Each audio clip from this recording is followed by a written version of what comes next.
points in their lives. And we begin with the story of a lady who has made her name in the world of fashion.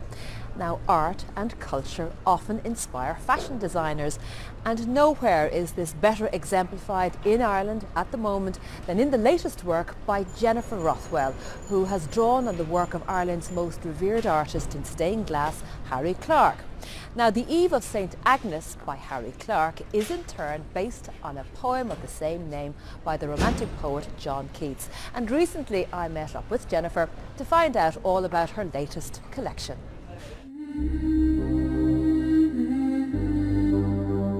They told her how, upon St. Agnes' Eve, young virgins might have visions of delight, and soft adorings from their loves receive upon the honeyed middle of the night. She sighed for Agnes' dreams, the sweetest of the year. There's a special stained glass room in Dublin City Gallery, the Hugh Lane, where you can see an extraordinary work of art. This is The Eve of St. Agnes by Harry Clarke, which was completed in 1924. I've come to the gallery with fashion designer Jennifer Rothwell to see how this work from almost 100 years ago has inspired her latest designs. The Eve of St. Agnes is a magnificent stained glass window.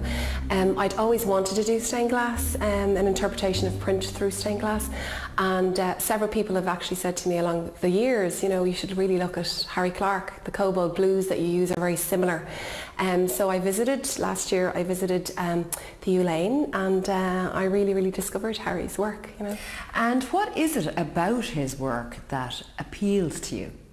The magnificent colours, his sense of colours, the blues, the reds, the oranges, the detail in his work. I mean, if you look at the stained glass, you see peacock feathers in the ladies' dresses, the shoes are amazing. It's just a wealth of inspiration. Harry Clarke is known mainly as an artist of religious stained glass, but here we're dealing with something that's secular. It's based on a poem by John Keats. Yes, it's very romantic. It's about two lovers who flee in the night in the wind, and each panel you can see, you know, you can read the story. So it's great to follow, and the amount of detail in each stained glass is stunning. And if you look on the bottom left-hand corner, we'll see Harry's self-portrait, the man himself peering out at us, which is quite nice to see. And which was the panel that you were most drawn to from the Eve of St. Agnes? Well, I was torn between two of the panels. Panel 6, where you see Madeleine walking with a candle to her bedroom, and panel 14, where you see the two lovers, Madeleine and Porphyro, fleeing away in the wind. And they're heading off into happiness. Yes.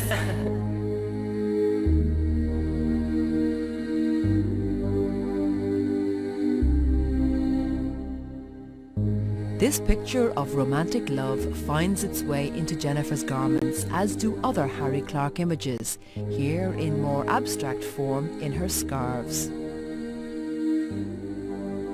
So we have the circular stained glass, and if you look closely inside, you'll see a lot of the really bright oranges and the turquoise and the purples that Harry loved as well.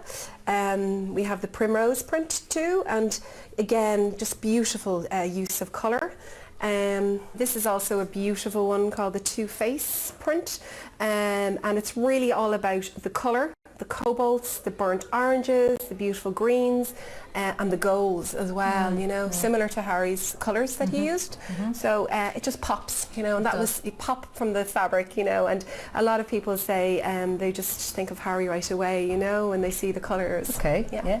And then we've also got the fairy print too, which comes from the whole Irish fairy folklore, with which, you know, Harry also was inspired by and loved too. Jennifer's collection has already generated a lot of interest, her signature dress here being recently worn on the red carpet at this year's Oscar ceremony. It was an honour for me to have Liz Lott choose the dress and wear it on the red carpet. I was thrilled. One happy coincidence that the Harry Clarke project has thrown up has been the positive response from the Clarke family following coverage of Jennifer's collection in the Irish Times. Among those, Anya O'Gorman, the great-granddaughter of Harry Clarke, who just happens to be a model. actually what happened was I went to visit my cousin, who's my godmother, and she's Harry Clarke's granddaughter. My mother is also obviously Harry Clarke's granddaughter. And we went for lunch and on a Saturday, and she pulled out the magazine and she said, look at this, Harry Clarke on the front of the Irish Times magazine. Look who's this model, and I thought it was you.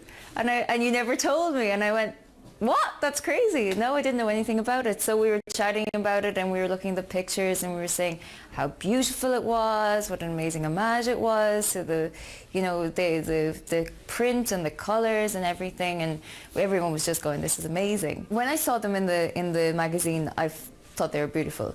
But once I put them on, I mean, they're just, the drape of them, the cut of them. Growing up, Harry Clarke was always this like magical thing to me, and this feels really magical. It makes me feel like I'm part of the art.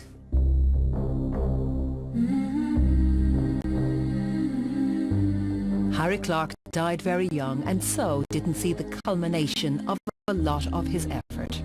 His work, however, has stood the test of time, his romantic sensibility continuing to charm and inspire.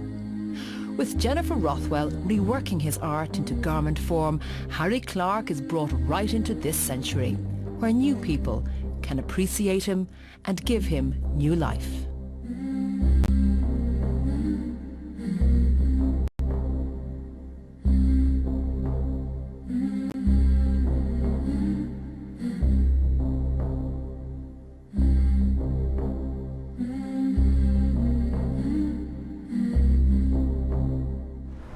And for more information on Jennifer Rothwell, go to her website, which is on your screens now.